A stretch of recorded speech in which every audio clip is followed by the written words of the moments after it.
The human body can survive for 1 week without food or water. If you add water, your body can now survive for 2 to 3 months. That factor of 8 to 12 increase should be enough to emphasize to you just how important hydration is. This series of videos is designed to take my experiences to help you have a positive impact on your DW race. Today we're going to talk about hydration, and I guarantee you're underestimating the impact that hydration can have on your race. It can be the difference between you finishing and not finishing. It can be the difference between you hitting your target time and you falling behind it and dragging yourself to the end.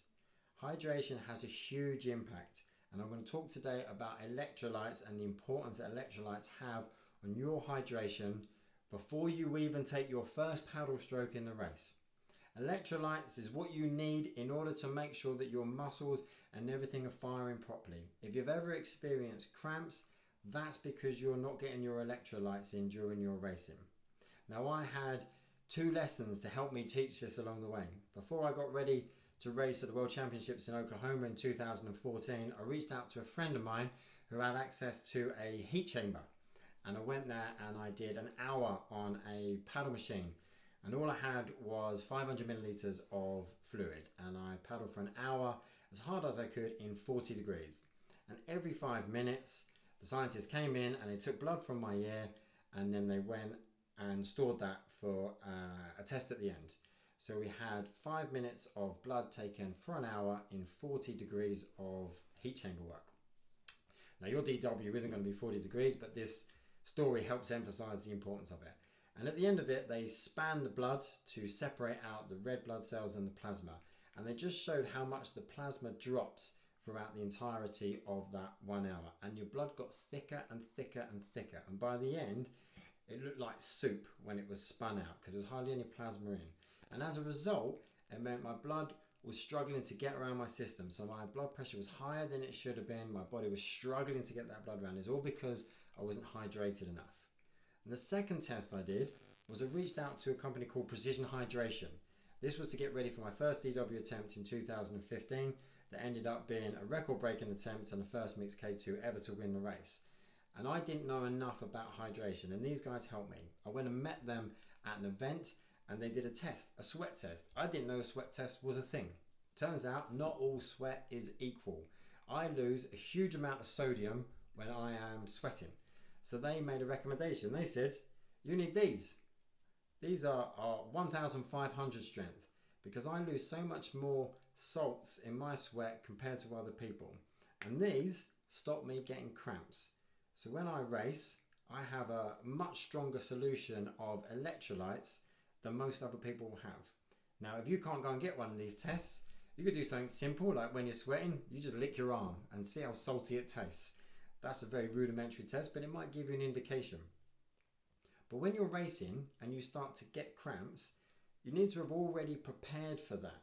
So when we raced, we had these electrolyte bottles made up with our support crew, with a big E written on the front of it, taped on the front, so the crew were really clear on which ones they were. And as soon as I got the first minor warning that I was starting to get some cramp, then I would shout to the crew, I need the electrolyte drink. And they would make that up. They'd have these super electrolyte bags, and I'd drink that as quick as I can. Because 20 minutes later, electrolyte problems have taken over, they've saved the day, and the cramps are gone. And it really is as simple as that. When I did an ultra run last year, 100 miles down in Cornwall, I started cramping after about 20 miles, and I still had another 80 to go. But when I went into the aid station, into the support station, all I emphasised is I need salts, I need electrolytes. And they just made up these electrolytes in this warm drink for me, and I downed that. Again, 20 minutes later, cramps are gone, didn't have a problem for the entirety of the race. So make sure you're planning when you're going to drink and what you're going to drink. Before your first paddle stroke even starts the race, you would have lost a huge amount of sodium. You'll be nervous at the start. You'll be doing the bleep test between your boat and the toilets, and your boat and the toilets over and over again, checking your watch, got another hour before a race, that's another 4 trips to the loo. You're drinking much more than your body's used to, and as a result you're flushing these electrolytes out your system. So make sure that you're replacing them, and you need to have those from the very start. When I race, I drink every 25 minutes on these ultra events. Watch the clock, 25, 50, so on and so on, and making sure I stick to that routine. And in between my drinks, I have just electrolytes. Next one will be electrolytes and carbohydrates. Back to just electrolytes. And then electrolytes and carbohydrates. Later on in the race, I'll have a caffeine drink. And I think that's more of a psychological boost than an actual physiological impact on my race. But it breaks it up, and it's something that I sometimes look forward to, or in my mind it's like, oh, that's going to lift me. So because I believe it does, it actually does. But even in that drink, I'll still put my electrolytes in there.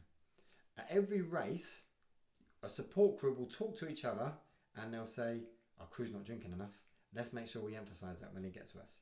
And in every DW, a paddler will turn up to their support crew having carried a full water bottle and not touched a drop of it for the last 5 to 6 miles, and say to their support crew, I'm fine, don't worry, I don't need any drink. Well, you do need drink. I promise you need drink. You need drink all the way until you get to 1 hour out from the end, and then you might be able to drag yourself to the line. But when you're feeling tired, when you're feeling lethargic, you need to trust in your support crew. You need to listen to them. You need to set a timer and make sure that you drink consistently throughout the entirety of the race. It allows your liver to work properly, it allows your kidneys to work properly, it allows you to clean your blood and keep you strong for much longer into the race. And if you start to get cramps or you start to feel lethargic before you think you should, it's probably because you haven't got enough electrolytes in your drink. Best of luck, everybody. The key takeaway is set a timer, drink consistently, have electrolytes on your way to the race to make sure that you're fully topped up before your start. And this way you'll get to enjoy every paddle stroke that you have in your DW. Keep it up, everybody.